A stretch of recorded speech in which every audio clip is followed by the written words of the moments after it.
உலக மக்கள் எல்லோருக்கும் வணக்கம். நான் உங்கள் ஜி கோபால் பேசுகிறேன். இன்னைக்கு பேசக்கூடிய தலைப்பு என்ன அப்படின்னா, மாத பலன்கள். இந்த மாத பலன்கள் வரிசையில் ஏப்ரல் மாத பலன்கள் மேச ராசிக்காரங்களுக்கு எப்படி இருக்கும், இதை பற்றி தான் இந்த மாதத்தில் ரொம்ப டீப்பாக போய் கணித்து உங்களுக்கு இந்த பலன் சொல்லவிருக்கிறேன். இப்போ இந்த ஏப்ரல் மாதத்தில் கிரக அடைவுகள் அப்படின்னு பார்த்தோம்னா, இப்போ மேஷத்துக்கு 12ஆம் இடத்துல சனி பகவான் இருக்கிறாங்க. அந்த சனி பகவானோடு செவ்வாய் இணைந்து, அந்த சனி பகவானோடு சூரியன் இணைந்து, அந்த சனி பகவானோடு புதனும் இணைந்து, இத்தனை கிரகங்கள் மீனத்தில் இருக்கிறாங்க. அது போக பார்த்தீங்கன்னா சுக்கிர பகவானும் ஏப்ரல் 20ஆம் தேதி மேசத்திலிருந்து ரிஷபத்துக்கு போகிறாங்க. அதே சமயத்தில் சிம்மத்தில் கேது பகவான், கும்பத்தில் ராகு பகவான், குரு பகவான் மிதுனத்தில். இப்போ இந்த கிரகங்களை வைத்துத்தான் மேச ராசிக்காரங்களுக்கு பலன் சொல்கிறோம். இப்போ மேச ராசிக்காரங்களுக்கு ஃபஸ்ட்டு நான் சொல்ல வேண்டிய பலன் என்ன அப்படின்னா, பொறுத்தவன் பூமி ஆழ்வான், பொங்கியவன் காடாழ்வான். இந்த விஷயத்தை நீங்கள் மனசில் நல்லா ஸ்ட்ராங்காக வச்சுக்கோங்க. ஏன் சொல்கிறேன் அப்படின்னா, உங்களுக்கு எல்லா கிரகங்களையும் கணித்து பார்த்ததில் உங்களுக்கு குரு பகவான் தான் ரொம்ப ஃபேவராக இருக்கிறாங்க. அது போக ராகு பகவானும் இருக்கிறாங்க. இந்த கோல்சார கிரகங்கள் உங்களுடைய ராசி அதிபதியோ இல்லை புதன் பகவானோ இல்லை சூரிய பகவானோ, இது பார்த்தீங்கன்னா 12ஆம் இடத்துல இருக்கிறாங்க. எல்லாமே மறைஞ்சிட்டாங்க, சனி பகவானும் உள்பட. அப்போ மறைந்தவன் உங்களுக்கு கண்டிப்பாக நல்ல பலனை கொடுக்க மாட்டார். இல்லை இந்த மீனத்துக்கு குரு பார்வையாக இருக்குதா அப்படின்னா அந்த குரு பார்வையும் இல்லை. அப்போ உங்களுடைய ராசி அதிபதி மறைஞ்சிட்டாங்க. உங்களுக்கு பார்த்தீங்கன்னா 5ஆம் இடத்து அதிபதியான சூரிய பகவானும் மறைஞ்சிட்டாங்க. உங்களுக்கு பார்த்தீங்கன்னா இந்த புதன் பகவானும் மறைஞ்சிட்டாங்க, அந்த அறிவை கொடுக்கக்கூடிய கிரகம். அப்போ இதனால் என்ன ஆகும்னா, உங்களுக்கு பார்த்தீங்கன்னா இந்த வேகம், அந்த ஆக்ரோஷம், அந்த குழப்பமெல்லாம் இப்போ வரும். அது போக பார்த்தீங்கன்னா உங்களுக்கு அறிவு, எங்கே பேசணும், எங்கே பேசக்கூடாது, எதை செய்யணும், எதை செய்யக்கூடாது, இப்படிங்கிற விஷயத்தில் உங்களுக்கு அடிபட்டு போயிடும். அப்போ இந்த சூரிய பகவான் ஆப்பட்டது நாம் எடுக்கக்கூடிய முயற்சிகள் எல்லா விஷயத்திலுமே நம்மளுக்கு தோல்வி, லேட்டாகும், இதில் குழப்பங்கள் வரும். இந்த மாதிரி தான் இப்போ இருக்குது. அதனால் இந்த ஒரு மாதம், இந்த ஏப்ரல் மாதத்தில் கொஞ்சம் பார்த்தீங்கன்னா அமைதியாக நிதானமாக நீங்கள் பார்த்தீங்கன்னா இந்த மாதத்தை நடத்துவது அப்படிங்கிறது சால சிறந்தது. இதில் பார்த்தீங்கன்னா இந்த ஏப்ரல் 14ஆம் தேதி சூரிய பகவான் மீனத்திலிருந்து பெயர்ச்சியாகி மேஷத்துக்கு வர்றாங்க. அங்கே சூரிய பகவான் உச்ச பலம் பெறுகிறார். அந்த ஏப்ரல் 14ஆம் தேதிக்கு மேலே உங்களுக்கு அரசாங்கம் சம்பந்தப்பட்டதோ, அரசு வேலை சம்பந்தப்பட்டதோ, இல்லை அரசாங்க வேலைக்கு யார் யார் போயிட்டுருக்கிறீங்களோ இவங்களுக்கெல்லாம் ஒரு சாதகமாக இருக்கும். அது போக கூட்டு முயற்சி, இல்லைன்னா ஒரு விஷயத்தில் லீடர்ஷிப்பாக இருக்கிறீங்க, இல்லை பார்த்தீங்கன்னா ஒரு லீடர்ஷிப்பாக இருந்து எல்லாத்தையும் நிர்வாகம் பண்ணணும், இதில் எல்லாமே உங்களுக்கு ஒரு நல்ல மாற்றத்தை உருவாக்கி கொடுக்கும். ரெண்டாவது பார்த்தீங்கன்னா இந்த சுக்கிர பகவான் உங்களுடைய ராசியில் இருந்து 20ஆம் தேதி பெயர்ச்சியாகி ரிஷபத்துக்கு வர்றாங்க. அப்போ அந்த சுக்கிர பகவான் தனாதிபதி உங்களுடைய ராசியில் இருப்பது உங்களுக்கு யோகம். உங்களுக்கு 2ஆம் இடத்துக்கு போவதும் ஒரு யோகம். அப்போ பார்த்தீங்கன்னா பணம் ஏதாவது ஒரு வழியில் உங்களுக்கு பணம் வந்துட்டே இருக்கும். அந்த பணத்தட்டுப்பாடு அப்படிங்கிறது பெருசாக இருக்காது. அப்படி வரக்கூடிய பணத்தை நீங்கள் சரியான வழியில் செலவு செய்யணும். இன்றைக்கி வந்து ஒரு 10,000 வருது, இந்த 10,000 இதுக்கு தேவையை நம்ம எடுத்து வைக்கிறோம். ஆனால் வந்து அப்படி நடக்காது. ஏதாவது ரூபத்தில் விரை செலவு, தெண்ட செலவு, நாம் எதிர்பார்க்காத செலவு, இல்லைன்னா தொலைஞ்சு போயிடும். இது மாதிரி சூழ்நிலைகள் தான் உங்களுக்கு நடக்கவிருக்கிறது. அதனால் மேச ராசிக்காரங்கள் தன்னுடைய உடைமைகளை நன்றாக பாதுகாத்து கொள்வது இந்த பீரியடில் ரொம்ப ரொம்ப முக்கியம். அது போக பார்த்தீங்கன்னா, இந்த 12ஆம் இடத்துல சனி பகவான் இப்போ வந்து உங்களுக்கு 7.5 சனி காலகட்டத்தில் இருக்கிறீங்க. அப்போ இந்த 7.5 சனியும் இந்த உங்களுடைய ராசி நாதனும் சனியும் செவ்வாயும் இணைந்திருப்பது அப்படிங்கிறது சரியில்லை. கூட்டு முயற்சிகள் எது பண்ணினாலும் தடைகள் வந்துடும். கூட்டு பிஸ்னஸ் ஏதாவது பண்ணினாலும் அதில் பிரச்சனைகள் வந்துடும். ரெண்டாவது பார்த்தீங்கன்னா, இந்த செவ்வாய் சனி ஒன்றாக இருப்பது அப்படிங்கிறது ஒரு போர்க்களமான டைம். ஒரு வந்து பார்த்தீங்கன்னா, எதை நினைத்தாலும் ஒரு குழப்பத்தில் தான் முடியும். எதை சிந்தித்தாலும் சரியாக வராது. இல்லைன்னா வந்து பார்த்தீங்கன்னா, உங்கள் நண்பர்கள்கிட்டையோ உங்களுடைய சொந்தக்காரர்கிட்டையோ இல்லை வழிபோக்குலையோ ஏதாவது வீண் பிரச்சனைகள், வீண் பம்பு, வீண் வழக்கு இது மாதிரி வருவதற்குண்டான டைம் தான் இந்த பீரியடு. அப்போ வந்து பார்த்தீங்கன்னா, நம்ம வந்து நிதானமாக, பொறுமையாக, யாருக்கிட்டையுமே வம்புக்கும் இல்லைன்னா வந்து பார்த்தீங்கன்னா நம்மளுக்கு ஒரு பிரச்சனையே வருதுன்னு தெரிஞ்சிச்சுன்னா அங்கேருந்து ஒதுங்கி போவது அப்படிங்கிறது ரொம்ப ரொம்ப நல்ல விஷயம். ஆனால் அது போக உங்களுக்கு இந்த குரு பகவான் ஆகப்பட்டது உங்களுடைய ராசிக்கு 9ஆம் இடத்தை பார்க்குறாங்க. அந்த 9ஆம் இடம் பாக்கியஸ்தானத்தை குரு பார்க்கறதுனால ரொம்ப பெரிய பிரச்சனைகள், வம்பு வழக்கோ இல்லை ஸ்டேஷன் பிரச்சனையோ இல்லை கோர்ட்டு பிரச்சனையோ இது மாதிரி வந்து உங்களுக்கு பெரிய விஷயத்தில் சிக்க வைக்காது. அது போக இந்த ராகு பகவானையும் குரு பார்க்கறதுனால இந்த சமயத்தில் பிரம்மாண்டமான அறிவு வரும், பிரம்மாண்டமான ஐடியா வரும், பிரம்மாண்டமான யோசனைகள் வரும். அந்த யோசனைகள் வந்தாலும் இப்போ வந்து நாம் எதையுமே வந்து பார்த்திங்கன்னா இப்போ கிளிக் பண்ணாமல் அப்படியே கொஞ்சம் நகர்த்திட்டு போவது அப்படிங்கிறது ரொம்ப நல்ல விஷயம். இதே வந்து பார்த்திங்கன்னா இந்த ஏப்ரல் மாதத்துக்கு மேலே மே மாதம் அப்படிங்கிறது உங்களுக்கு நல்லா இருக்கும். எப்படி நல்லா இருக்கும்னா, உங்களுடைய சூரிய பகவான் உங்களுடைய ராசியில் இருப்பாங்க. அதே சமயத்தில் அந்த லாஸ்ட்டில் வந்து பார்த்திங்கன்னா உங்களுக்கு உங்களுடைய ராசிநாதனே உங்களுடைய ராசிக்கு வந்துடுவாங்க. அதுக்கு அடுத்தது பார்த்திங்கன்னா அந்த குரு பயிற்சியும் உங்களுக்கு நல்லா இருக்குது. அப்போ அந்த குரு பயிற்சியும் சனியை பார்க்கறதுனால அந்த சனி பகவானும் உங்களுக்கு கொடுக்க வேண்டிய கெடுதல்களை கொடுக்க மாட்டார். அப்போ இந்த பீரியடில் கொஞ்சம் நீங்கள் வந்து பார்த்திங்கன்னா இந்த கிரகங்களுக்கு ஒத்து போய் வந்தால் நீங்கள் வரக்கூடிய பிரச்சனைகளிலிருந்து தப்பிக்கலாம். அது போக இந்த சமயத்தில் திருமண பிரச்சனை எடுத்தாலும் சில பிரச்சனைகள், சில குழப்பங்கள் கண்டிப்பாக உருவாகும். அது போக கணவன் மனைவி உங்களுக்குள்ள தேவையில்லாத பிரச்சனைகள், தேவையில்லாத குழப்பங்கள், தேவையில்லாத மன நிம்மதி உங்களுக்கு பாதிக்கப்படும். அப்போ இல்லத்து அரசிகளுக்கு நம்ம எங்கே வேலை செய்கிறோம், இல்லை அந்த வேலையில் இடம் மாறலாமா, இல்லை வந்து பார்த்திங்கன்னா நம்ம குடும்பத்தோடு வேறு இடத்துக்கு வேறு வீடு மாறி போகலாமா, இந்த மாதிரி சூழ்நிலைகள் எல்லாமே வரும். அது வந்து பார்த்திங்கன்னா நீங்கள் அது மாதிரி செஞ்சுக்கிறதும் நல்ல விஷயந்தான். அப்படி இல்லைன்னா இந்த ஒரு மாதத்தை எப்படி போக்கி கொள்வது அப்படிங்கிறத கொஞ்சம் பார்த்து மெயின்டைன் பண்ணிக்கோங்க. இந்த சமயத்தில் நீங்கள் வந்து சனி பகவானை கண்டிப்பாக வணங்குவாங்க. அது போக இந்த சூரிய பகவான், மேச ராசியில் பிறந்த எல்லாருமே இந்த சூரிய பகவானை கண்டிப்பாக வணங்குவாங்க. ஞாயிற்றுக்கிழமை நாட்களில் இந்த சூரிய பகவானை சூரிய பகவானை ஒவ்வொரு நாளும் காலையில் எழுந்திரிச்சு கும்பிடுங்க. ஞாயிற்றுக்கிழமை நாளில் சூரிய பகவானை கும்பிடுங்க. கண்டிப்பாக நல்லா இருப்பீங்க. நேயர்களே, இந்த பதிவு பிடிச்சிருக்குன்னு நினைக்கிறேன். இந்த பதிவை தயவு செய்து உங்களுடைய ரிலேஷனுக்கு, உங்களுடைய ஃப்ரெண்ட் சர்க்கிளுக்கு அனுப்பிச்சி வைங்க. அவங்களும் இதை பார்த்து அவங்களுக்கு வரக்கூடிய பிரச்சனைகளிலிருந்து தப்பிச்சுக்குவாங்க. நேயர்களே, நீங்கள் நிறைய பேர் உங்களுடைய ஜாதகத்தை அனுப்பிச்சிருக்கிறீங்க. அதை நம்ம பார்த்து சொல்லிகிட்டே இருக்கிறோம். அது போக இன்னும் நீங்கள் ஜாதகத்தை அனுப்புகிற மாதிரி தான் அனுப்புங்க. அதையும் நான் பார்த்து சொல்கிறோம். கொஞ்சம் அவசரப்பட வேண்டாம்.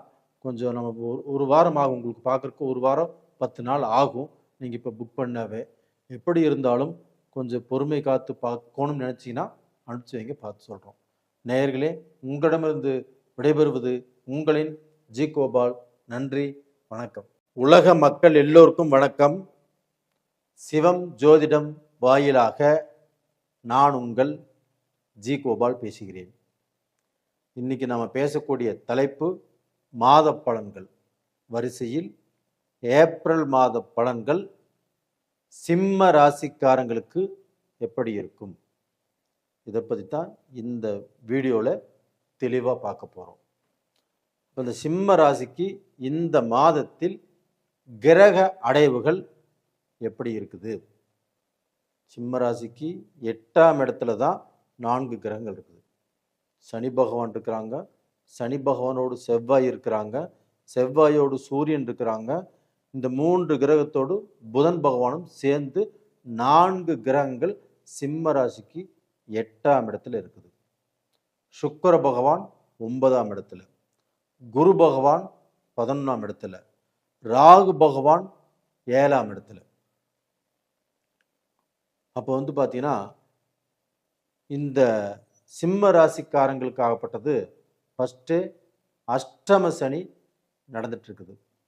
அப்போ இந்த அஷ்டம சனி நடக்கக்கூடிய காலகட்டங்களில் அவங்க தேவையில்லாத முடிவெடுத்து தேவையில்லாத குழப்பத்துக்கு ஆளாகி ஒரு நல்ல ஒரு சுப்பீரியாரிட்டி ஒரு பதவிக்கு போகக்கூடிய வாய்ப்புகள் இருந்தும் அதுவுமே இன்னைக்கு நாளைக்கு இப்படிங்கிற அளவுக்கு நடந்துட்டு இருக்குது.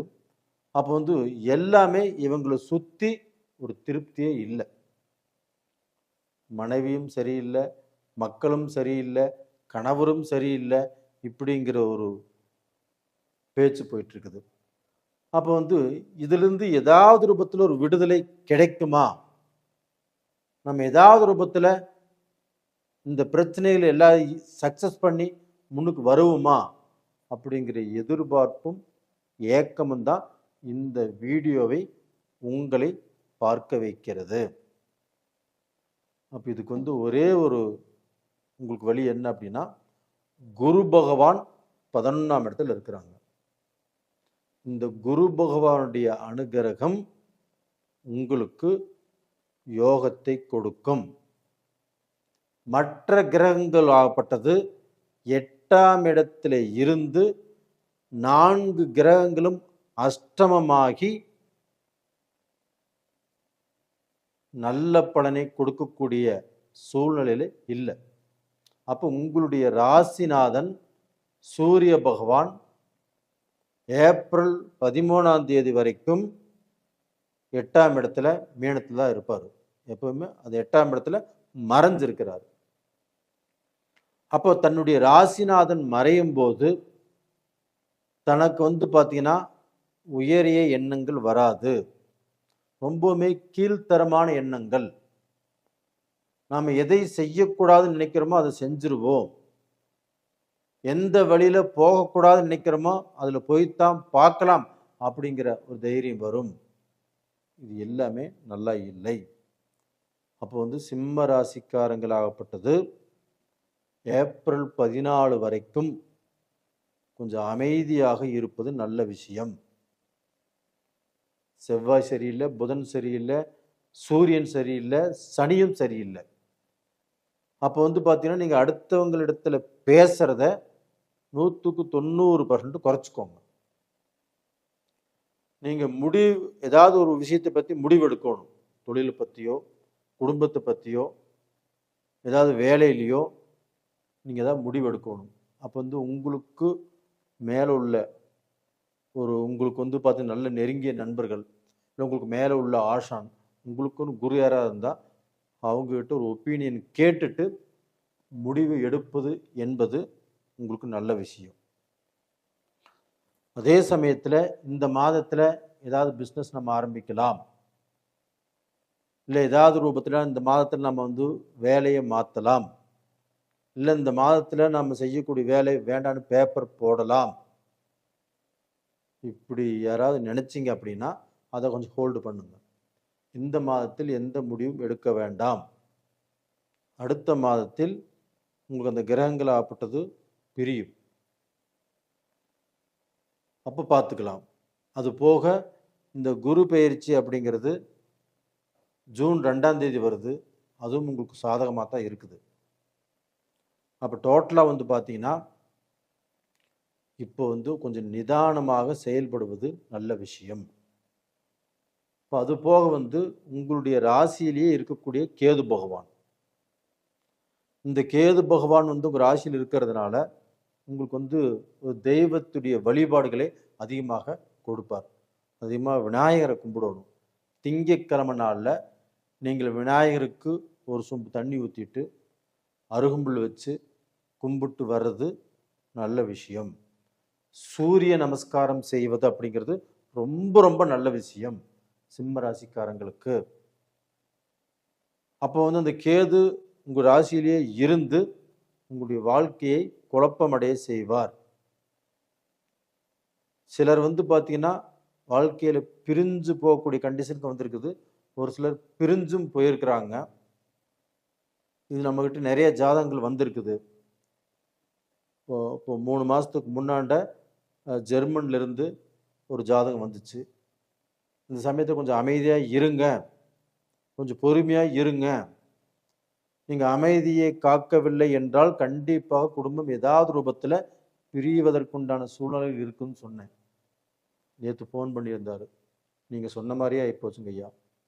இப்போ கணவனும் மனைவியும் நாங்கள் 2 பேரும் பிரிஞ்சிட்டோம் அப்படிங்கிறார். நாம் என்ன சொல்கிறது? இது மாதிரியான சூழ்நிலைகள் இருக்கிறதுனால நீங்களும் கொஞ்சம் அமைதியாக இருப்பது நல்ல விஷயம்.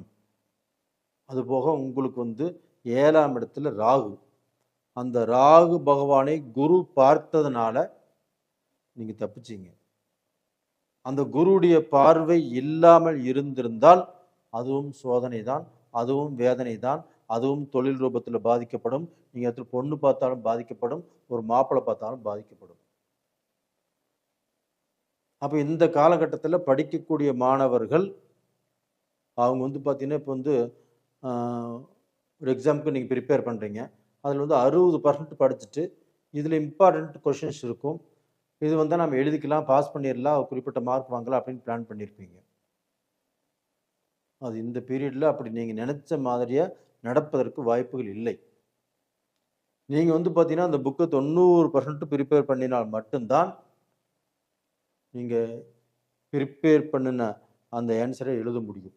சிலருக்கு வந்து அந்த எக்ஸாம் ஹாலில் அந்த எக்ஸாம் எழுதும்போது பாதி ஞாபகம் வரும், பாதி ஞாபகம் வராது. ஏன்னா அந்த சென்ட்ரல் இருக்கிறது ஞாபகம் வரும், ஃபஸ்ட்டில் இருக்கிறது ஞாபகம் வராது, லாஸ்ட்டில் இருக்கிறது ஞாபகம் வராது. இது மாதிரி வந்து இப்போது மறந்து போவதற்கும் வாய்ப்புகள் அதிகமாக இருக்கிறது. அதனால் கொஞ்சம் 1 மணி நேரம் சேர்த்து படிங்க, கொஞ்சம் அக்கறை எடுத்துக்கோங்க. நம்ம எப்படியும் பாஸ் பண்ணியே ஆகணும் அப்படிங்கிற வைராக்கியத்தோட இதை அட்டன் பண்ணுங்க, நல்லா இருப்பீங்க. அதுபோக அந்த குரு பகவான் 5ஆம் இடத்தை பார்ப்பதால் கண்டிப்பாக உங்களுக்கு வந்து பெரிய ஆபத்துகள், பெரிய சிக்கல்கள், பெரிய வம்பு வழக்குகள், ஸ்டேஷன், கோர்ட்டு, கச்சேரி இந்த மாதிரி பிரச்சனைகளுக்கு கண்டிப்பாக ஒரு சிலர் போகக்கூடிய வாய்ப்பு வந்திருக்கும். இன்னொரு சிலர் ஆகப்பட்டது தப்பித்து கொள்ளக்கூடிய வாய்ப்புகளும் இருக்குது. அதனால் தைரியமாக இருங்க. அது போக சிம்மராசிக்காரங்களுக்கு ரத்தம் சம்பந்தப்பட்ட பிரச்சனைகள், பிபி சம்பந்தப்பட்டது, அது போக வந்து பார்த்தீங்கன்னா நரம்பு சம்பந்தப்பட்டது, இந்த மாதிரியான பிரச்சனைகள் வருவதற்கு நிறைய வாய்ப்புகள் இருக்குது. அப்படியே அந்த மாதிரி பிரச்சனைகள் வந்தாலும் டாக்டர்கிட்ட பார்த்து அதுலேருந்து ரெக்கவர் ஆயிடுவீங்க. ஏன்னா அந்த குரு பகவான் 5ஆம் இடத்தை பார்க்கறதுனால. அப்போ டோட்டலாக வந்து பார்த்தீங்கன்னா தலைக்கு வர்றது தலைப்பாகையோடு போய்விடும். அதனால் நீங்கள் பயந்துக்க வேண்டியதில்லை. அந்த குரு பகவான் நல்ல ஸ்ட்ராங்காக இருக்கிறாரு, ஒன்றும் கவலை இல்லை. கொஞ்சம் நிதானமாக இப்போ போயிட்டுருக்கிறது நல்ல விஷயம். வேலையில் டென்ஷன் இருக்கும், வேலையில் பிரச்சனைகள் வரும். உங்களுக்கு வந்து பார்த்தீங்கன்னா தேவை இல்லாமல் உங்கள் கூட இருக்கிறவங்களே உங்களுக்கு குழி பறைப்பாங்க. இந்த மாதிரி சூழ்நிலைகள் எல்லாமே வரும். இது எல்லாமே நீங்கள் கடந்து வந்து தான் ஆக வேண்டும். இதை கடந்து வந்துட்டீங்க அப்படின்னா இது எல்லாமே உங்களுக்கு மிகப்பெரிய ஒரு அனுபவம். இந்த நீங்கள் அனுபவத்தை கற்றுக்கிட்டிங்கன்னா கண்டிப்பாக அதுக்கு அடுத்தது வரக்கூடிய பீரியடு உங்களுக்கு ரொம்ப நல்லா இருக்குது. தைரியமாக இருங்க. நீங்கள் சாதிப்பீர்கள். நீங்கள் கீழே விழமாட்டீங்க. நீங்கள் வாழ்ந்து காட்டுவீங்க. நேயர்களே,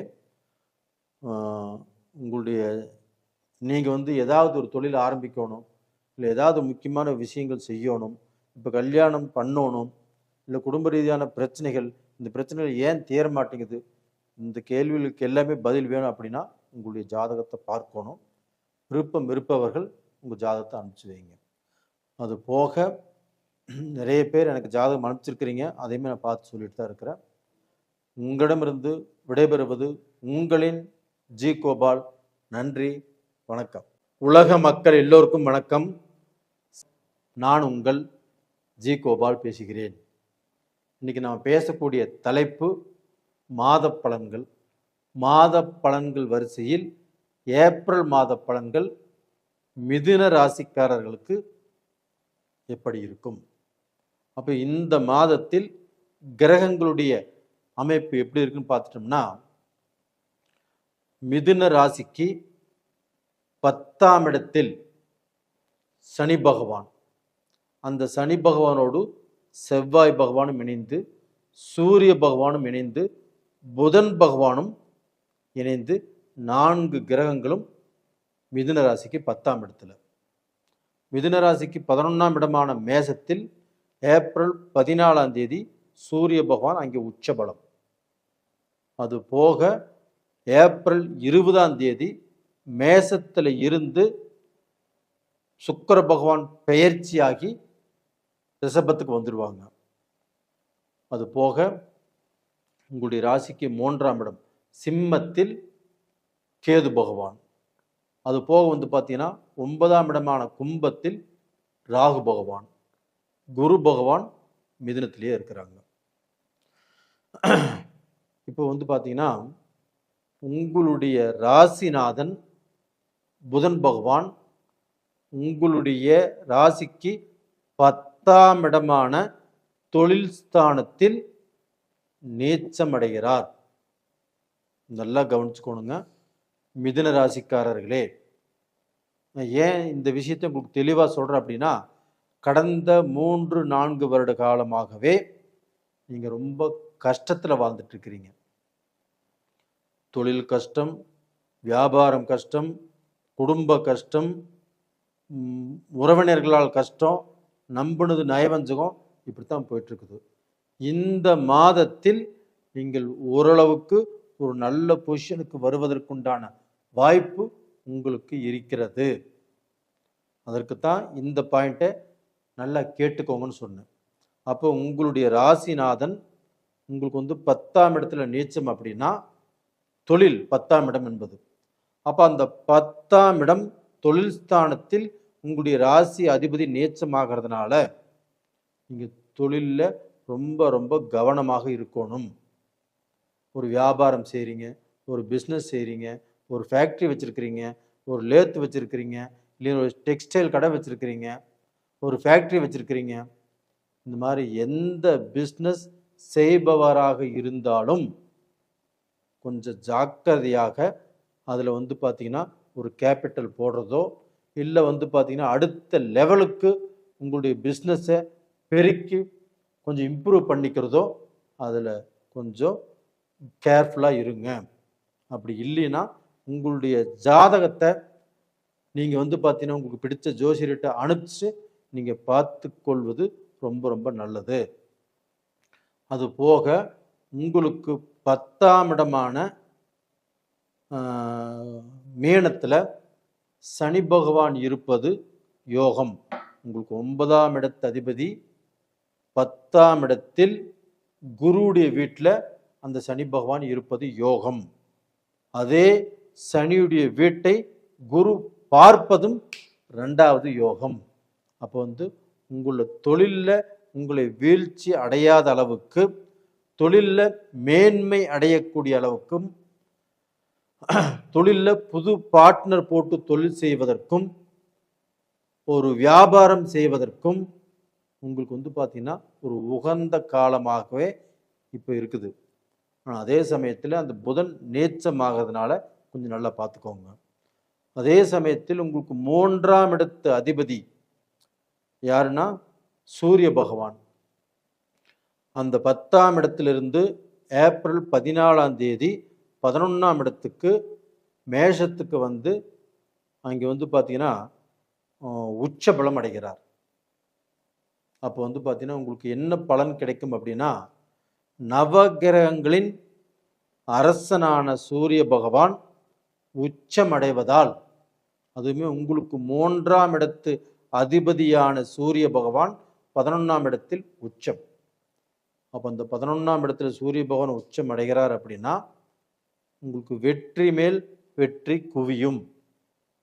அந்த 3ஆம் இடம் என்பது உங்களுக்கு வந்து பார்த்தீங்கன்னா ஒரு வெற்றி ஸ்தானம். அப்போ அந்த வெற்றி ஸ்தானாதிபதி உங்களுக்கு வந்து பார்த்தீங்கன்னா 11ஆம் இடத்துல உச்சம். அதனால வெற்றி உங்களுக்கு நிர்ணயிக்கப்பட்டது. அப்போ இந்த பீரியடில் நீங்கள் முயற்சி பண்ணி தெளிவாக முயற்சி பண்ணி, ஏன்னா புதன் உங்களுக்கு நீச்சம் அடைஞ்சதுனால தெளிவாக முயற்சி பண்ணினால் உங்களுக்கு வந்து வெற்றிகள் நிரந்தரமாக அமையக்கூடிய வாய்ப்பு நல்லா இருக்குது. அதுபோக அந்த பயணங்களால் வெற்றி. அப்போ அந்த 3ஆம் இடம் என்பது பயணம் சம்பந்தப்பட்டது. அப்போ ஒரு தொழில் ரூபத்தில் வெளியில் போகலாம் வரலாம், ஒரு வேலை விஷயத்துக்குள்ள வரலாம், வெளியில் போகலாம் வரலாம். இது எல்லாமே உங்களுக்கு நல்லபடியாக உங்களுக்கு அமையும். அது போக வந்து பார்த்தீங்கன்னா உங்களுக்கு சுக்கிர பகவான் ஆகப்பட்டது 12ஆம் இடத்து அதிபதி 11ஆம் இடத்துல சூரியனோடு இணைந்து அந்த சுக்கிரன் இருப்பது அப்படிங்கிறது உங்களுக்கு யோகம். அப்போ வந்து பார்த்தீங்கன்னா உங்களுக்கு 12ஆம் இடத்து அதிபதி 11ஆம் இடத்துல இருக்கிறது உங்களுக்கு வரக்கூடிய விரய செலவுகளை சுப விரயமாக மாற்றும்.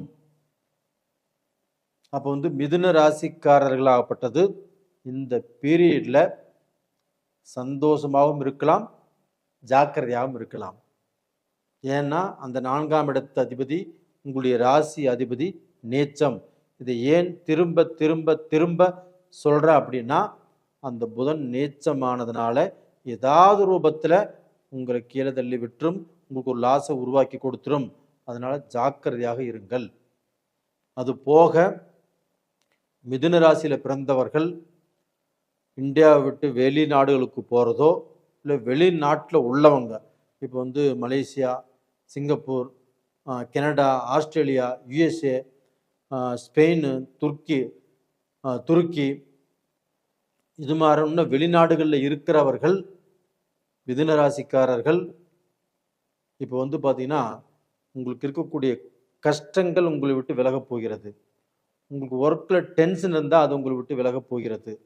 ஒரு ஒரு ஒரு இக்கட்டான சூழ்நிலை, ஒரு சிக்கலில் மாட்டிட்டு இருக்கிறீங்க, அந்த சிக்கலும் உங்களுக்கு நல்லபடியாக விலகப் போகிறது.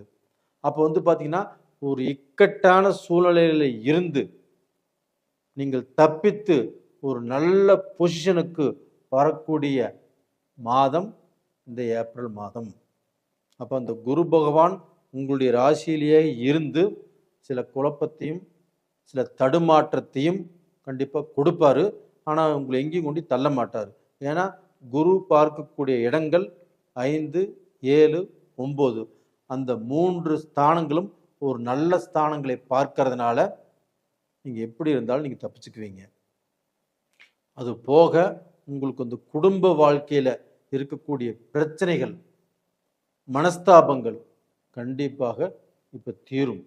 அப்போ வந்து சுபகாரியங்கள் ஆவதற்கும் வாய்ப்புகள் இருக்கிறது. ரிலேஷன்ஷிப்பில் யார் இருந்தாலும் அவங்களுக்கும் ஒரு நல்ல முடிவெடுத்து நீங்கள் வாழ்க்கையில் இணைவதற்குண்டான வாய்ப்புகள் கண்டிப்பாக உருவாகும். அதே சமயத்தில் மிதுன ராசியில் பிறந்தவர்களுக்கு தடைப்பட்ட குழந்தை பாக்கியம் அப்படிங்கிறது இந்த மாதத்தில் நீங்கள் ட்ரீட்மெண்ட்டுக்கு போனாலும் சரி, இல்லைன்னா இயற்கையாகவே கருத்தெரிப்பதற்கும் வாய்ப்புகள் நல்லா இருக்குது. ஒன்றும் கவலையப்பட வேண்டியதில்லை. அப்போ இந்த சமயத்தில் நீங்கள் வணங்க வேண்டிய தெய்வம் எதுன்னா, மிதுன ராசிக்கு புதன் பகவான். அந்த புதன் பகவான் தான் நீச்சஸ்தானத்தில் இருக்கிறாங்க. அப்போ அந்த புதன் பகவானை புதன்கிழமை நாளில் வணங்கி வாங்க. அதே சமயத்தில் திருவெண்காடு போயிட்டு வந்தாலும் நல்லது. அப்படி திருவெண்காடு போக முடியல அப்படின்னா வீட்டுக்கு அருகாமையில் இருக்கக்கூடிய புதன் பகவான் பெருமாளை புதன்கிழமை நாளில் இல்லை நீங்கள் உங்களுடைய ஜென்ம நட்சத்திரம் வரக்கூடிய நாட்களில் வணங்கி வருவது அப்படிங்கிறது உங்களுக்கு நல்லது. நேயர்களே, இந்த பதிவு பிடிச்சிருக்குன்னு நினைக்கிறேன். கண்டிப்பாக இந்த பதிவை நீங்கள் பார்த்துட்டு உங்களுடைய நண்பர்களுக்கும் உங்களுடைய உறவுக்காரங்களுக்கும் அனுப்பிச்சி வைங்க. அவங்களுக்கும் ஏதாவது ஒரு ரூபத்தில் இது பயன்படும். நேயர்களே, உங்களிடமிருந்து விடைபெறுவது உங்களின் ஜி கோபால். நன்றி, வணக்கம். உலக மக்கள் எல்லோருக்கும் வணக்கம். சிவம் ஜோதிடம் வாயிலாக நான் உங்கள் ஜி கோபால் பேசுகிறேன். நாம் இன்னைக்கு பேசக்கூடிய பலன் என்ன அப்படின்னா, மாத பலன்கள். அதாவது ஏப்ரல் மாத பலன்கள் ஒவ்வொரு ராசிக்கும் பேசிட்டு இருக்கிறோம். அதில் இன்னைக்கு கடக ராசியை பற்றி பேச போகிறோம்.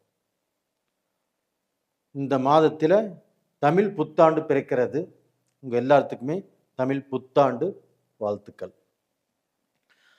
அது போக இந்த மாதத்தில் கிரக அடைவுகள் எப்படி இருக்குது அப்படின்னா, இப்போ கடகத்துக்கு 9ஆம் இடம், அதாவது மீனம். மீனத்தில் ஆல்ரெடி சனி பகவான் இருக்கிறாங்க. அது கூட செவ்வாய் பகவான் அந்த சனியோடு இணையிறாங்க. அது போக சூரிய பகவானும் மீனத்தில் சனி ப்ளஸ் செவ்வாயோடு வந்துடுறாங்க. அது போக புதன் பகவானும் ஏப்ரல் 11ஆம் தேதி மீனத்துக்கு வந்துடுறாங்க. இப்போ மீனத்தில் 4 கிரகங்கள். அது போக சுக்கிரன் மேசத்தில். அது போக ஏப்ரல் 14ஆம் தேதி மீனத்தில் இருக்கக்கூடிய சூரிய பகவான் மேசத்துக்கு வந்துடுறாங்க. உங்களுக்கு ராகு பகவான் 8ஆம் இடத்துல இருக்கிறாங்க. குரு பகவான் உங்களுக்கு 12ஆம் இடத்துல மிதுனத்தில் இருக்கிறாங்க. அப்ப இந்த கிரக அடைவுகளாகப்பட்டது கடக ராசிக்காரங்களுக்கு நல்ல பலனை கொடுக்குமா, இல்லை சாதகமாக இருக்குமா, பாதகமாக இருக்குமா? இதைத்தான் நம்ம விரிவாக பார்க்க போறோம். இப்போ கடக ராசிக்கு சனி பகவான் 9ஆம் இடத்தில் இருப்பது யோகம். அந்த சனி பகவானோடு உங்களுக்கு அந்த செவ்வாய் பகவான், இந்த செவ்வாய் தான் உங்களுக்கு யோகமான கிரகம். அப்ப அந்த யோகமான கிரகம், அந்த 5ஆம் இடத்துக்குரிய கிரகம் இன்னைக்கு 9ஆம் இடத்துல போய் சனியோடு இணைஞ்சிருக்கிறாங்க குருவுடைய வீட்டில். அப்போ அந்த செவ்வாயுடைய ஆதரவு உங்களுக்கு எப்படி இருக்கும், செவ்வாயுடைய அந்த 9ஆம் இடத்து ஆதிபத்தியம் உங்களுக்கு எப்படி இருக்கும் அப்படின்னா, இந்த செவ்வாயுடைய அனுகிரகம் உங்களுக்கு நல்லா இருக்கும். சனியுடைய அனுகிரகமும் நல்லா இருக்கும். உங்களுக்கு பார்த்தீங்கன்னா அந்த சூரியனுடைய அனுகிரகமும் நல்லா இருக்கும். புதனுடைய அனுகிரகமும் கண்டிப்பாக நல்லா இருக்கும். அப்போ டோட்டலாக பார்த்தீங்கன்னா இந்த 4 கிரகங்கள் 9ஆம் இடத்தில் இருப்பதும், அந்த 4 கிரகங்களுடைய பார்வை பொதுவாக 7ஆம் பார்வை உங்களுடைய ராசிக்கு 3ஆம் இடத்தில், அதாவது கடகம், சிம்மம், கன்னியில் அந்த 4 கிரகங்களுடைய பார்வையும் அங்கே படுது. இப்படி படும்போது கடக ராசிக்காரர்கள் இதற்கு முன்னாண்ட அஷ்டம சனியிலிருந்து விடுதலையே வந்திருக்கிறீங்க.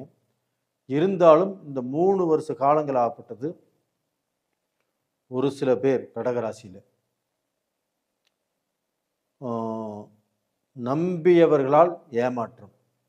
இது 100க்கு 90% நடந்திருக்குது. ஆமாவா இல்லைங்களா? கண்டிப்பாக நடந்திருக்குது. இது போக அவங்களுக்கு பார்த்தீங்கன்னா உடலாதிபதி, உடல் ஆரோக்கியம் திருப்தியாக இல்லை, மன நிம்மதியும் இல்லை, செய்யக்கூடிய தொழிலையுமே கஷ்டம், பெற்ற மக்களால் வேதனை. இப்படித்தான் வாழ்ந்துட்டு இருக்கிறீங்க. உங்களுக்கு அந்த கஷ்டங்கள் எல்லாமே இப்பொழுது மாறக்கூடிய ஒரு நல்ல டைம் வந்தாச்சு. இந்த ஏப்ரல் மாதத்தில் கடகராசியில் பிறந்த ஆண் பெண் இருபாலருக்கும் அவங்க எவ்வளவு கஷ்டத்தில் இருந்தாலும் அந்த கஷ்டத்தில் இருந்து விடுபடக்கூடிய யோகம். அப்போ செவ்வாய் உங்களுக்கு இடமாற்றத்தை கொடுக்கும். அது போக ஒரு வீடு கட்டுவதற்கு இடம் வாங்கலாம், இல்லை பூமியை வாங்கி போடலாம், இல்லை ரியல் எஸ்டேட் பண்ணலாம். அப்போ தொழிலில் பார்த்தீங்கன்னா அந்த வருமானம் அப்படிங்கிறது வரும் போகும். அதே சமயத்தில் அந்த வருமானம் வந்தாலும் ஏதாவது ரூபத்தில் விரைய செலவுகள் நடக்கும். ஏன்னா குரு 12ஆம் இடத்துல. அப்போ அந்த குரு 12ஆம் இடத்துல இருக்கிறதுனால உங்களுக்கு பணம் வரும். அந்த பணத்தை எப்படி பயன்படுத்தணும் அப்படின்னு தெரிஞ்சு பயன்படுத்தி கொள்வது அப்படிங்கிறது நல்ல விஷயம். அப்போ டோட்டலாக பார்த்தீங்கன்னா அந்த குருவுடைய பார்வையும் உங்களுக்கு கும்பராசியை 9ஆம் பார்வையாக கடகத்துக்கு 8ஆம் இடத்தை பார்க்குறாங்க. அப்போ 8ஆம் இடம் என்பது என்ன? கடன், அவமானம், வண்டி வாகன விபத்து. இதிலிருந்து கண்டிப்பாக கடகராசிக்காரங்க தப்பிச்சுக்குவீங்க. அதே சமயத்தில் பார்த்தீங்கன்னா சுக்கிர பகவான் ஆப்பட்டது 10ஆம் இடத்துல. அப்போ 10ஆம் இடத்துல இருந்து உங்களுக்கு தொழில் மேன்மையை கொடுப்பார். அப்போ புதுசாக தொழில் ஆரம்பிக்கணும்னு நினைச்சாலும் நீங்கள் ஆரம்பிக்கலாம். அப்போ உங்களுக்கு இருக்கக்கூடிய அந்த கடன் பிரச்சனைகள் கண்டிப்பாக தீரும். அதற்குண்டான வாய்ப்புகள் நல்லா இருக்குது. அதே சமயத்தில் கடகத்துக்கு 2ஆம் இடத்தில் கேது இருந்து குடும்பத்தில் கொஞ்சம் விரிசலையும், கணவன் மனைவிக்கு ஒரு திருப்தி இல்லாத ஒரு சூழ்நிலையையும் கண்டிப்பாக ஏற்படுத்தும். இந்த குரு பகவான் விரை செலவுகள் கொடுப்பாங்க. இது ரெண்டை மட்டும் நீங்கள் கொஞ்சம் பார்த்து நிதானமாக கொஞ்சம் அப்படியே டேக் கேர் பண்ணிட்டு போயிட்டீங்கன்னா கண்டிப்பாக நல்லா இருப்பீங்க. அப்போ பார்த்தீங்கன்னா நம்ம அட்வான்ஸாக நம்ம பொறுமையாக இருக்கணும், நம்ம நிதானமாக இருக்கணும். அவங்க ஏதாவது பேசினா நம்ம திருப்பி பேசக்கூடாது, ஒரு பிரச்சனை வரக்கூடிய அளவுக்கு நம்ம பேச்சை வளர்த்தக்கூடாது அப்படின்னு அந்த ஆண் பெண் இருபாலரும் குடும்பத்தில் இதை நினச்சிட்டு இருந்தீங்கன்னா கண்டிப்பாக நல்லது நடக்கும். அது அல்லாமல் அவர் எங்கேயோ வேலைக்கு போயிட்டு வர்றாரு, அவர் ஒன்று சொல்கிறாரு, நீங்கள் ஒன்று சொல்கிறீங்க, மீண்டும் அவர் ஒன்று சொல்கிறாரு, நீங்கள் ஒன்று சொல்கிறீங்க. இந்த ஆர்கியூமெண்ட் அப்படிங்கிறது வளரக்கூடாது. யாராவது ஒருத்தர் அந்த சமயத்தில் திடீர்னு நான் சொன்னது ஞாபகம் இது வளர்த்தனா பிரச்சனையில் முடியும், இந்த பிரச்சனை உங்களுக்கு தான் ப்ராப்ளத்தை கிரியேட் பண்ணும். அதனால் நம்ம கொஞ்சம் அமைதியாக இருந்து கொள்வது நல்லது அப்படின்னு நினைங்க. அதுபோக பார்த்தீங்கன்னா படிக்கக்கூடிய மாணவர் மாணவிகளுக்கு கண்டிப்பாக இந்த பீரியட் அப்படிங்கிறது ஒரு நல்ல பீரியடு. அப்போ நீங்கள் எக்ஸாம் எழுதலாம், எக்ஸாமில் பாஸ் பண்ணலாம். அதுபோக டிஎன்பிசி எழுதலாம், குரூப் ஏ சம்மந்தப்பட்ட எக்ஸாம் எழுதலாம். இல்லை நீங்கள் படிச்சுட்டு இருக்கிறீங்க, இந்த எக்ஸாம் எழுதுறீங்க, இதில் நல்ல மார்க் வரும். நீங்கள் பார்த்தீங்கன்னா எந்த எக்ஸாம் எழுதினாலும் அதில் ஒரு நல்ல மாற்றம் கண்டிப்பாக உருவாகும். அப்போ நீங்கள் எந்த நம்பிக்கை வச்சுருக்கிறீங்களோ, எந்த நம்பிக்கையோடு இதை அட்டன் பண்ணுறீங்களோ அது உங்களுக்கு ஒர்க் அவுட் ஆகும். அப்போ பார்த்தீங்கன்னா இதில் நல்ல மார்க்கும் வாங்குவீங்க. இல்லை உங்களுக்கு தொழிலில் இந்த எக்ஸாம் எழுதி பாஸ் பண்ணால் இன்னும் ப்ரமோஷன் கிடைக்கும் நம்மளுக்கு அப்படின்னு நினச்சாலும் தாராளமாக எழுதலாம். அதுபோக இந்த கடகராசியில் நிறைய பேர் டாக்டர்ஸ் படித்தவங்க இருக்கிறாங்க.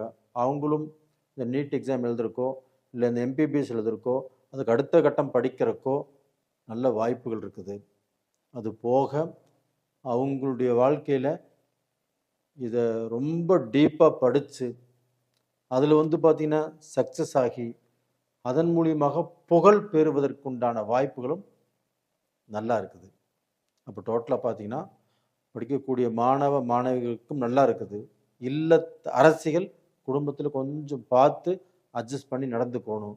சீனியர் சிட்டிசன்ஸ் அவங்க பார்த்தீங்கன்னா இப்போது ஏதாவது தொழில் செஞ்சுட்ருக்கிறாங்க, தாராளமாக அதையே செய்யலாம். இப்போ வந்து அதில் ஏதாவது பெருசாக நம்ம வந்து முதல் போட்டு செய்யலாம் அப்படின்னா இப்போதைக்கு செய்ய வேண்டாம், அடுத்த மாதம் பார்த்துக்கலாம். இப்போ வந்து பார்த்தீங்கன்னா ஏதாவது சொத்து பிரித்து கொடுக்கணும் அப்படின்னா தாராளமாக மக்களுக்கு, இல்லைன்னா வந்து அவங்க அண்ணன் தம்பிகளிலிருந்து அந்த சொத்தை பிரிக்கணும்னு நினச்சாலும் பிரிச்சுக்கலாம், ஒன்றும் பிரச்சனைங்கிறது இல்லை. ஆனால் வந்து இந்த டயத்தில் உங்களுக்கு வந்து உடல் ரீதியாக இருக்கக்கூடிய பிணி பீடைகள், வயிறு சம்பந்தப்பட்ட பிரச்சனை, இந்த முட்டிங்கால் பிரச்சனை, இது எல்லாமே கண்டிப்பாக இந்த டயத்தில் வரும். வந்தாலுமே உங்களுக்கு ஒன்றும் பண்ணாது, தப்பிச்சுக்குவீங்க, நல்லா இருப்பீங்க. மேலும் உங்களுக்கு வந்து ஏதாவது தொழில் ஆரம்பிக்கணும், இல்லை ஏதாவது ஒரு நல்ல முக்கியமான விஷயங்கள் செய்யணும், இல்லை நம்ம வந்து இவ்வளவு கஷ்டப்பட்டும் நம்ம நல்ல நிலைமைக்கு வர முடியலையே அப்படிங்கிற ஏக்கம், அப்படிங்கிற வருத்தம், இதுக்கு எல்லாமே வந்து பார்த்தீங்கன்னா நீங்கள் ஜாதகம் ஒரு நல்ல இடத்துல ஒரு அனுபவம் வாய்ந்த ஜோதிடர்கிட்ட கண்டிப்பாக நீங்கள் பாருங்கள். விருப்பம் இருந்தால் எங்கிட்டையும் நீங்கள் பார்க்கலாம். கண்டிப்பாக இப்போ எல்லாத்துக்கும் பார்த்து சொல்லிட்டு தான் இருக்கிறோம். நீங்களும் ஆசைப்பட்டால் கண்டிப்பாக அதையும் பார்த்து சொல்கிறோம். நேயர்களே, உங்களிடமிருந்து விடைபெறுவது உங்களின் ஜி கோபால். நன்றி, வணக்கம். உலக மக்கள் எல்லோருக்கும் வணக்கம். சிவம் ஜோதிடம் வாயிலாக நான் உங்கள் ஜி கோபால் பேசுகிறேன்.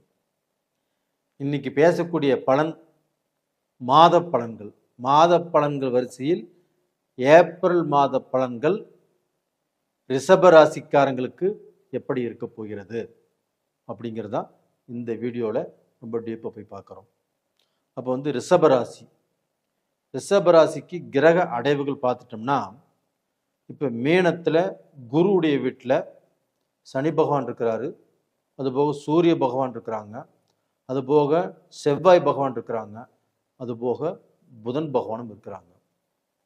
அது போக மேசத்தில் சுக்கிர பகவான் இருக்கிறாங்க. அந்த சுக்கிர பகவான் ஏப்ரல் மாதம் 20ஆம் தேதி பெயர்ச்சியாகி ரிஷபத்துக்கே வந்துடுவாங்க. ரிஷபத்துக்கு 4ஆம் இடமான சிம்மத்தில் கேது பகவான் இருக்கிறாங்க. அது போக கும்பத்தில் ராகு பகவான் இருக்கிறாங்க. அந்த கும்பம் அப்படிங்கிறது 10ஆம் இடம். அப்போ டோட்டலாக பார்த்தீங்கன்னா குரு பகவான் ஆப்பட்டது உங்கள் ராசிக்கு 3ஆம் இடத்தில் இருக்கிறாங்க.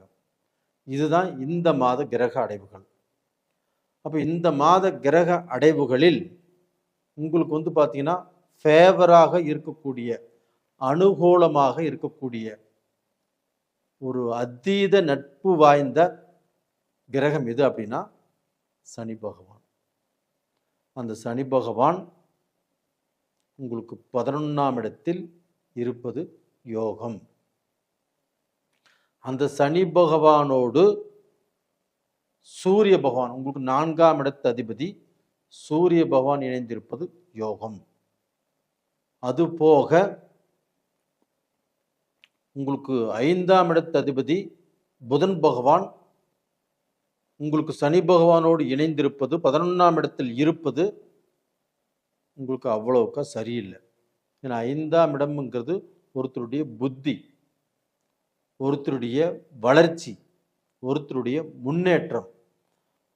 அப்போ வந்து உங்களுடைய அதிகாரம், உங்களுடைய பவர், இது எல்லா விஷயத்தையுமே ஏதாவது ரூபத்தில் கெடுக்கும். அப்போ நீங்கள் வந்து அவசரமாக முடிவெடுப்பீங்க, இல்லை வந்து பார்த்தீங்கன்னா நீங்கள் கொஞ்சம் கேர்லெஸ்ஸாக இருப்பீங்க. இந்த மாதிரி சமயத்தில் உங்களுடைய பேரை கெடுப்பதற்கோ, உங்களுடைய புகழை கெடுப்பதற்கோ, உங்களுடைய வளர்ச்சியை கெடுப்பதற்கோ அந்த புதன் பகவான் அங்கே 11ஆம் இடத்துல நேச்சமாக இருக்கிறாங்க. இதை மட்டும் நீங்கள் ரொம்ப ஜாக்கிரதையாக பார்த்துக்கோங்க. அது போக பார்த்தீங்கன்னா உங்களுக்கு வந்து உங்களுடைய ராசிநாதன் சுக்கிர பகவான் 12ஆம் இடத்தில், அதாவது மேசத்தில் இது நாள் வரைக்கும் இருந்து அந்த ஏப்ரல் 20ஆம் தேதி உங்களுடைய ராசிநாதன் உங்களுடைய ராசிக்கே வர்றாங்க. அப்போ அந்த 20ஆம் தேதிக்கு மேலே நீங்கள் வந்து பார்த்தீங்கன்னா எதிர்பார்த்த காரியங்கள், நீங்கள் முயற்சி செய்து இதற்கு முன்னாண்ட நடக்காமல் தடைபட்டு இருந்த காரியங்கள் கரெக்டாக அந்த 20 to 30க்குள்ள அந்த 10 நாட்களில் உங்களுக்கு நடக்கும். ரிஷபராசி நேயர்களே, கண்டிப்பாக உங்களுடைய வாழ்க்கையில் உங்களுடைய வாழ்க்கை தரத்தையே நிர்ணயம் பண்ணக்கூடிய அளவுக்கு அந்த 10 நாட்கள் அப்படிங்கிறது உங்களுக்கு வந்து பார்த்தீங்கன்னா ஒரு செல்வாக்கான டைம். அப்போ அந்த 10 நாட்களுமே வந்து பார்த்தீங்கன்னா நீங்கள் பார்த்து பயன்படுத்தி கொள்ளுங்கள். இது போக பார்த்தீங்கன்னா அந்த செவ்வாயும் சனியும் சந்தித்திருப்பது உங்களுக்கு வந்து 12ஆம் இடத்து அதிபதி செவ்வாய் பகவான் அந்த சனியோடு சேர்ந்து இருக்கிறதுனால உங்களுக்கு ஏதாவது விரய செலவுகள், ஏதாவது தெண்ட செலவுகள், இல்லை ஏதாவது வண்டி வாகனத்தில் ஏதாவது தடைகள், விபத்து வருவதற்குண்டான ஒரு அறிகுறி தான் அந்த செவ்வாய் சனி சேர்க்கை. அப்போ அந்த செவ்வாய் சனி சேர்க்கை இருக்கிறதுனால கண்டிப்பாக நீங்கள் வண்டி வாகனத்தில் பார்த்து போங்க. கொஞ்சம் பொறுமையை கையாளுங்கள். இளைஞர்களுக்கு வந்து பார்த்தீங்கன்னா வண்டியில் சர்க்கஸ் பண்ணுறதெல்லாம் விட்டுருங்க. அப்போ வந்து கொஞ்சம் நிதானமாக ஃபாலோ பண்ண நல்லா இருக்கும். லேடிஸுமே அதே மாதிரி தான். அரைகுறையாக ஓட்ட தெரிந்தவர்கள் கண்டிப்பாக ஓட்டினீங்கன்னா கண்டிப்பாக மாட்டிக்குவீங்க. அதனால இந்த மாதத்தில் கொஞ்சம் நிதானமாக இருங்க. ரெண்டாவது பார்த்தீங்கன்னா உங்களுக்கு வந்து ராகு பகவான் 10ஆம் இடத்துல அந்த ராகு பகவான் இருக்கிறாங்க. குரு பகவான் அந்த 10ஆம் இடத்தில் இருக்கக்கூடிய ராகு பகவானை அந்த குரு பகவான் பார்க்குறாங்க. அப்போ அந்த 10ஆம் இடம் அப்படிங்கிறது தொழில் ஸ்தானம். அப்போ உங்களுக்கு ஏதாவது ரூபத்தில் தொழிலில் பிரச்சனை இருக்காது, தொழிலில் சம்பாதிப்பீங்க. அதே சமயத்தில் வந்து பார்த்தீங்கன்னா தொழிலில் மாற்றி செய்யலாங்கிற எண்ணங்கள் உருவாகும். தாராளமாக நீங்கள் செய்யக்கூடிய தொழிலில் பிரச்சனைகள் இருக்காது. அதே சமயத்தில் பிரச்சனைகள் இருந்தாலும் இந்த மாதத்தில் கிளியர் ஆவதற்கு வாய்ப்பு இருக்கிறது. அப்போ டோட்டலாக பார்த்தீங்கன்னா இப்போ செய்யக்கூடிய வேலையில் கொஞ்சம் ஸ்ட்ரெஸ் இருக்கும் உங்களுக்கு. ஏன்னா இந்த செவ்வாய் சனி சேர்க்கையினால் அந்த சூரியன் ஒரு முதன்மை கிரகம் நவகிரகங்களில். அப்போ அந்த சூரியன் சனியும் சேர்ந்திருந்ததுனால உங்களுக்கு வந்து பார்த்தீங்கன்னா வேலையில் கொஞ்சம் ஸ்ட்ரெஸ்ஸு, இல்லை வந்து உங்களுடைய மேனேஜருக்கும் உங்களுக்கும் ஏதாவது ரூபத்தில் வீண் பிரச்சனைகள், சண்டை சச்சரவுகள், இல்லை உங்கள் ஓனருக்கும் உங்களுக்கும் ஆகாமல் போகலாம். அப்போ அந்த கம்பெனியில் பேப்பர் போட வேண்டிய சூழ்நிலை கண்டிப்பாக வரும். அப்படி பேப்பர் போட்டாலும் நீங்கள் வேறு கம்பெனிக்கு போனாலும் அடுத்தது வரக்கூடிய பீரியடு உங்களுக்கு நல்லா இருக்கிறதுனால நீங்கள் நல்லா இருப்பீங்க. அதுபோக இல்லத்தரசிகள் அப்போ இந்த மாதத்தில் நீங்கள் அந்த 20ஆம் தேதிக்கு மேலே 30ஆம் தேதிக்குள்ள ஏதாவது ஆபரணங்கள், தங்கம் சம்பந்தப்பட்ட விஷயம் வந்து பார்த்தீங்கன்னா நீங்கள் அடகு வச்சாலும் திருப்பிக்குவீங்க. இப்போ வந்து பார்த்தீங்கன்னா ஒரு செயின் செஞ்சுருக்கிறீங்க, அடகு வச்சு ஒரு 3 வருஷம் 4 வருஷம் ஆச்சு. இந்த செயின் செஞ்சதுலேருந்து புதுசாக செஞ்சு அப்பவே வந்து நம்ம அடகு வச்சுட்டோம், இன்றைக்கி வரைக்கும் நம்ம அதிக நாள் போடவே இல்லை அப்படின்னு நினச்சிங்கன்னா இந்த பீரியடில் கண்டிப்பாக அதை வாங்கி மகிழக்கூடிய அளவுக்கு வாய்ப்புகள் உருவாகும். இல்லைன்னா புதுசாக கண்டிப்பாக ஏதாவது ஆபரணங்கள் செய்வீங்க, புதுசாக ஆடைகளும் வாங்குவீங்க. இந்த பீரியட் உங்களுக்கு ரொம்ப நல்லா இருக்குது. அதனால் தைரியமாக இருங்க. அதே சமயத்தில் நீங்கள் தைரியமாகவும் இருக்கலாம், சந்தோஷமாகவும் இருக்கலாம். வண்டி வாகனத்தில் ஜாக்கிரதை. ரெண்டாவது முக்கியமான முடிவுகள் எடுக்கிறதுல கொஞ்சம் ஜாக்கிரதையாக இருங்க. கொஞ்சம் வந்து பார்த்தீங்கன்னா இந்த ஏப்ரல் மாதத்தை கொஞ்சம் நிதானமாக எடுத்து செல்லுங்கள். அது போக பார்த்தீங்கன்னா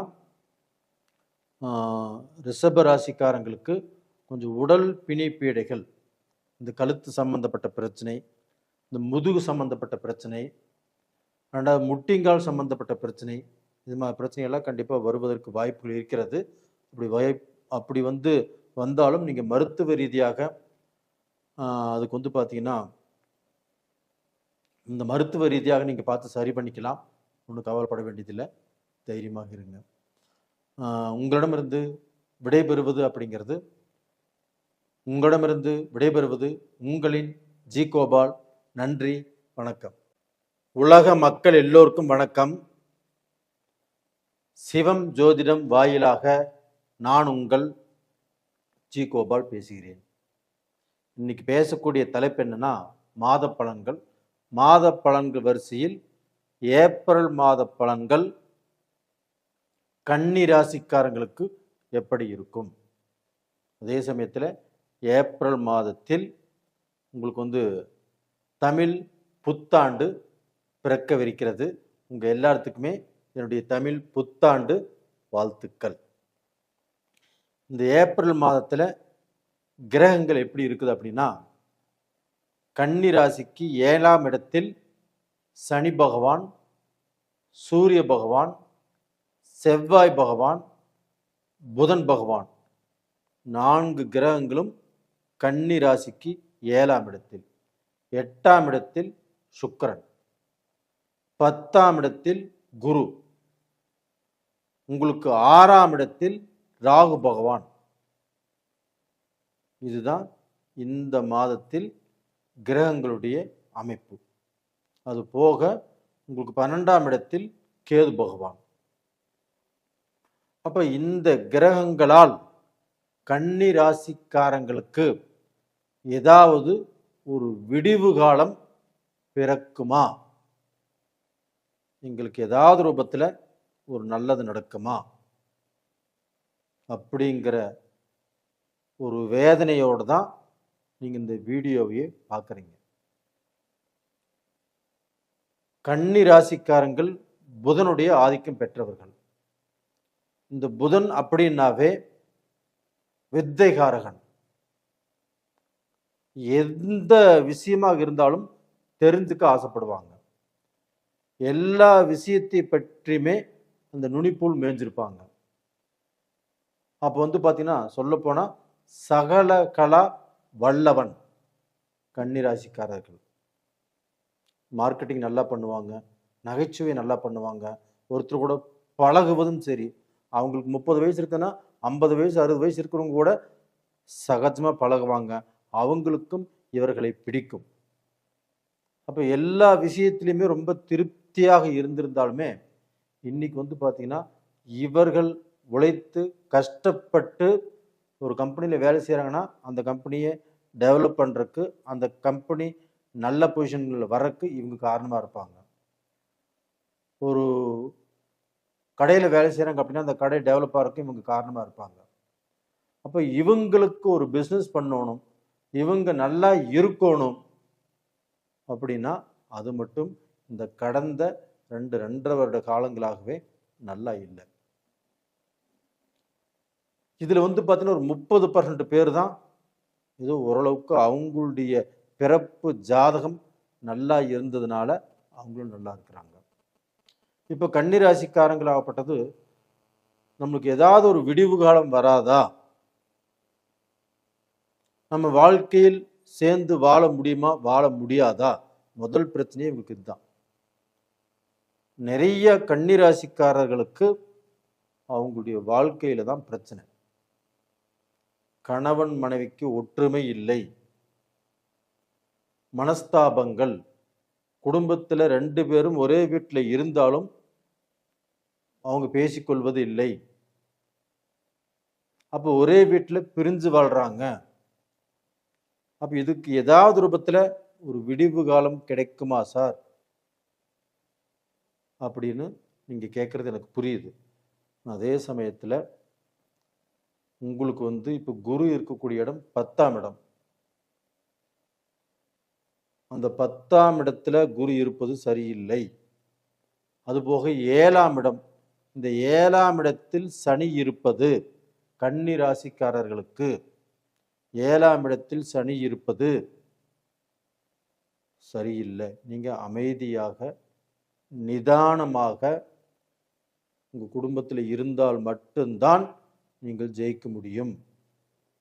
அது ஆணாக இருந்தாலும் சரி, பெண்ணாக இருந்தாலும் சரி. உங்களுக்கு பார்த்தீங்கன்னா செவ்வாய் பகவானும் 3ஆம் இடத்துக்குரிய கிரகம். அந்த செவ்வாய் பகவானும் 8ஆம் இடத்துக்குரிய கிரகமான செவ்வாய் பகவானும் இன்னைக்கு பார்த்தீங்கன்னா 7ஆம் இடத்துல இருக்கிறாங்க. அந்த செவ்வாய் பகவானுடைய அனுக்கிரகமும் சரியில்லை. சூரிய பகவான் 12ஆம் இடத்துக்குரிய கிரகம் 7ஆம் இடத்துல இருக்கிறாங்க. நவகிரகங்களின் அரசன் சூரிய பகவான், அவங்களும் 7ஆம் இடத்துல இருப்பது சரியில்லை. புதன் பகவான் உங்களுடைய ராசிநாதன் புதன் பகவான் வித்தை காரகன், சகலத்துக்கும் காரகன், உங்களை இயக்குபவன் புதன் பகவான். அந்த புதன் பகவான் இதே மீனத்தில் நேச்சம். அப்போ இத்தனை விஷயங்களாகப்பட்டது நம்மளுக்கு சரியில்லாத சூழ்நிலையில் இருக்கிறதுனால கன்னி ராசிக்காரர்களாகப்பட்டது வெளியில் போனாலும் சரி, ஒரு பிஸ்னஸ் பண்ணக்கூடிய இடத்திலும் சரி, ஒரு வேலை செய்யக்கூடிய இடத்திலும் சரி, 100% பேச்சை குறைத்து 10% மட்டுமே பேசி அவங்க பார்த்தீங்கன்னா அந்த சூழ்நிலையை மெயின்டைன் பண்ணிட்டு வர்றது அப்படிங்கிறது அவர்களுக்கு ரொம்ப ரொம்ப ரொம்ப நல்லது. இப்போ கன்னிராசிக்காரங்க ஒரு சுப்பீரியாரிட்டி பதவியில் இருக்கிறாங்க. இந்த பீரியடில் ஏதாவது முடிவெடுத்தாலும் ஏதாவது பார்த்தீங்கன்னா அவங்க வேலையில் அவங்க வாய் பேச்சு அவங்களுக்கே பிரச்சனையாக முடியும். ஏன்னா பார்த்தீங்கன்னா உங்களுக்கு சுக்கிர பகவான் அப்படிங்கிறவங்க உங்களுடைய ராசிக்கு 8ஆம் இடத்துல இருக்கிறாங்க. அப்போ பணம் உங்களுக்கு ஏதாவது ரூபத்தில் வரும். நீங்கள் தொழிலில் சம்பாதிக்கலாம், பிஸ்னஸில் சம்பாதிக்கலாம். ஆனால் பணம் வந்தாலும் அது நீங்கள் நினைத்த காரியங்களுக்கு பயன்படாது. அந்த பணம் வந்தும் உங்களை கடனாளியாக்கும். அப்போ இந்த மாதிரியான விஷயங்களாகப்பட்டது கன்னி ராசிக்காரங்களுக்கு இப்போ சுற்றி நடந்துட்டு இருக்குது. குருவும் 10ஆம் இடத்துல இருக்கிறாங்க.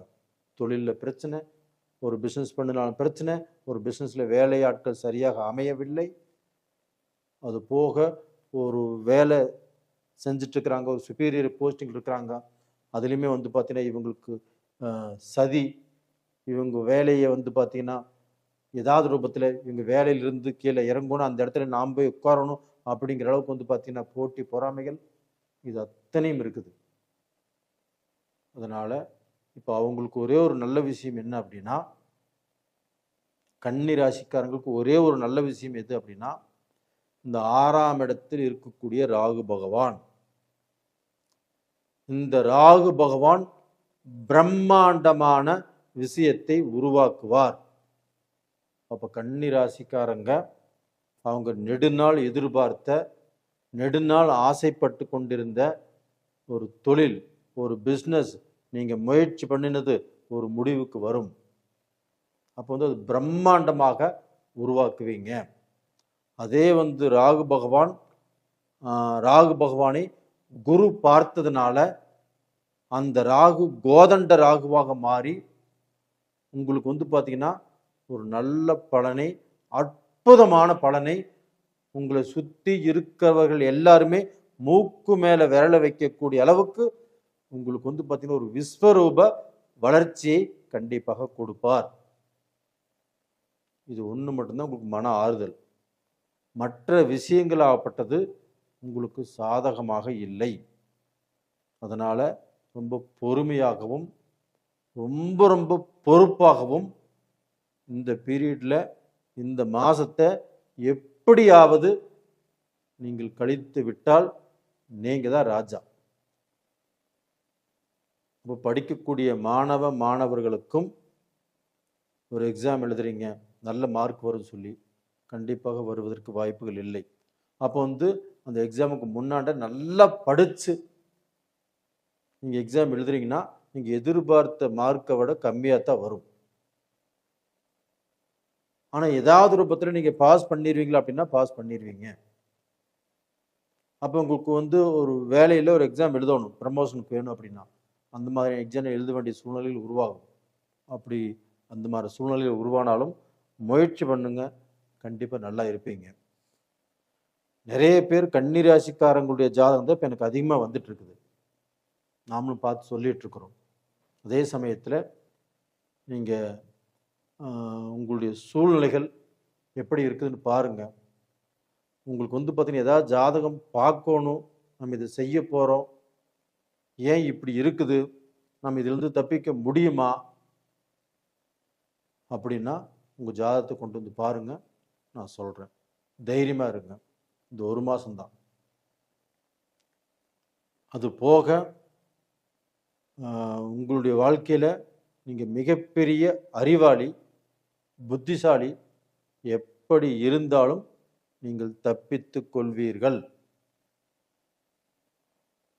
அதுக்கு பார்த்தீங்கன்னா, நான் சொல்லக்கூடிய ஒரே ஒரு கோயில் உங்களுக்கு தெரிஞ்ச கோயில் தான். கும்பகோணத்தில் இருக்கக்கூடிய திருவெண்காடு. அந்த புதன்கிழமை அந்த திருவெண்காடில் போய் உங்கள் ஜென்ம நட்சத்திரம் வரக்கூடிய அன்னைக்கோ இல்லை புதன்கிழமை நாள்லையோ அந்த தெய்வத்தை போய் வணங்கிட்டு வாங்க. கண்டிப்பாக நல்லா இருப்பீங்க. இது இந்த ஏப்ரல் மாதத்துக்கு வேண்டி சொல்லலை, உங்களுக்கு உங்களுக்கு உண்மையாலுமே அந்த கோயிலுக்கு போயிட்டு வாங்க, நீங்கள் நல்லா இருப்பீங்க. நேயர்களே, உங்களிடமிருந்து விடைபெறுவது உங்களின் ஜி கோபால். நன்றி, வணக்கம்.